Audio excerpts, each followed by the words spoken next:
Olá, sou a professora e palestrante Mônica Muniz, agora pré-candidata a vereadora. Nos últimos vídeos, contei um pouco da minha história, da minha infância. Agora, quero apresentar e falar um pouco a respeito dos meus pais, da história de vida dos meus pais.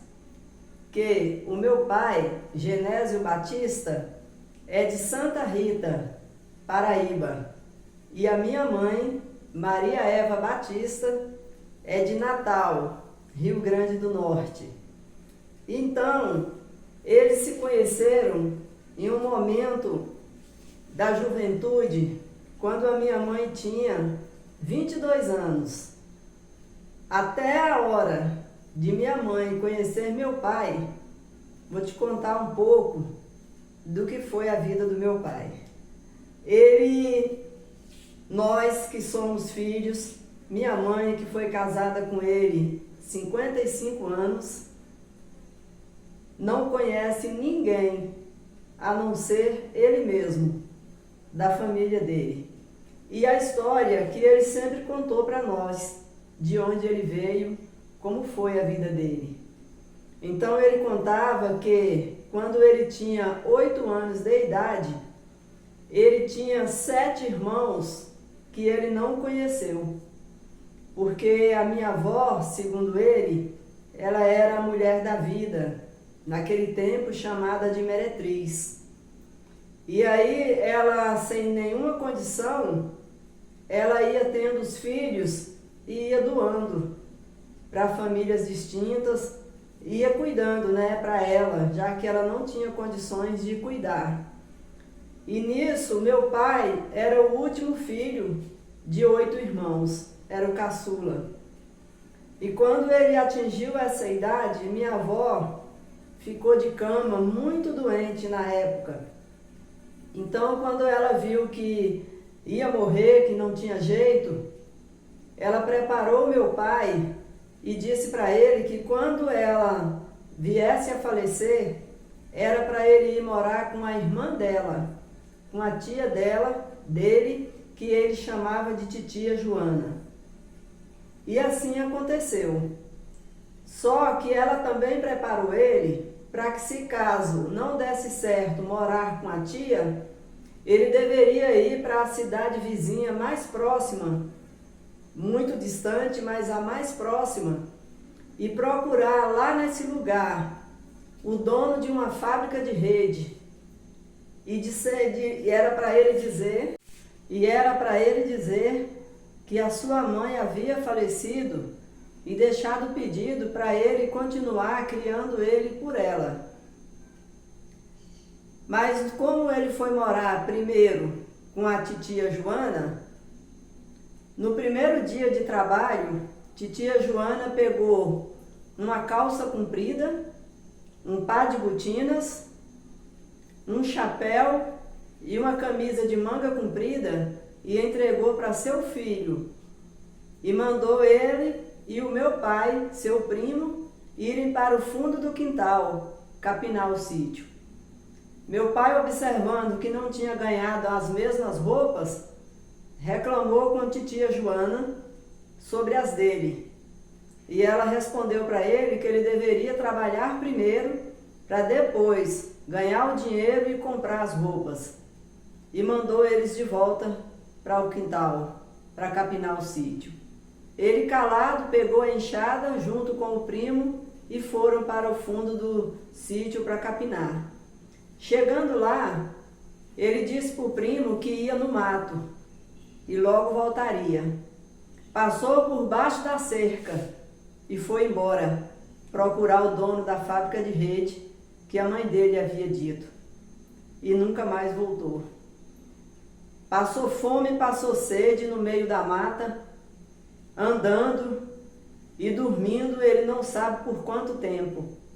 Até que foi encontrado por 2 dos cangaceiros da turma de Lampião. E contando a história para eles, ele pegou e foi ajudado por esses cangaceiros, que colocaram ele no cavalo e acabaram de chegar com ele na cidade vizinha, no dono dessa fábrica de rede. E chegando lá, eles contaram a história dele para o dono da fábrica de rede e determinou, não pediu, mas determinou que ele deveria criar ele até ele alcançar 18 anos de idade e que eles voltariam lá para observar se estava sendo feito, se estava acontecendo a ordem que eles haviam determinado. Meu pai não sabe dizer se eles apareceram lá de volta ou não. Sabe que nunca mais viu eles, mas sabe que foi criado nessa fábrica de rede até os 18 anos. Onde lá ele aprendeu com os adultos beber, fumar e trabalhar com rede. Tecelão como nenhum outro eu conheci. Fazia cobertas e redes, independente do tamanho, sem emendas. Era famoso e conhecido pela habilidade que tinha em tecer roupas, tecer coberta, o que fosse necessário, desde que fosse feito com linha. E lá ele permaneceu nessa fábrica de rede. Aí quando a minha mãe, já com 22 anos, foi procurar trabalho e encontrou, foi nessa fábrica de rede que a minha mãe teve o primeiro emprego digno. E foi lá que ela conheceu meu pai. E foi um amor muito grande, de amor à primeira vista. E aí eles contam que a minha avó não aceitou o namoro dos dois, porque o meu pai era filho de ninguém. E como a minha avó não aceitou de forma alguma o namoro dos dois, o meu pai e a minha mãe fugiram do Rio Grande do Norte para Brasília, na época que Juscelino Kubitschek estava construindo Brasília. E foi de lá de Brasília que eles conheceram um amigo, depois de muitos anos vividos em Brasília, depois de ter tido eu, no caso, que já era a quarta filha deles, né? Porque aí tenho meus dois irmãos, e entre os meus dois irmãos e eu tem uma falecida. Eu sou a quarta nessa situação e sou a mais velha viva das mulheres. Então aí eles conheceram, depois de muitos anos morando em Brasília, eles conheceram um amigo que apresentaram a cidade de Padre Bernardo para eles. Agora o restante da história eu vou contar para vocês no próximo vídeo. Mas eu quero contar com isso.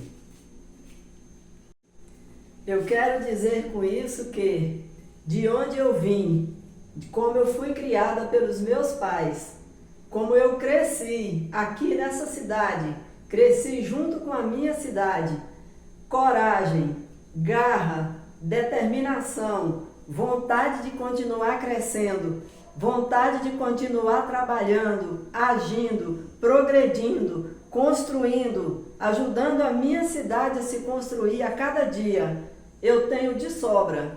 E foi essa vontade, somada a todas, que me fizeram pré-candidata a vereadora por uma cidade mais justa, por uma cidade melhor.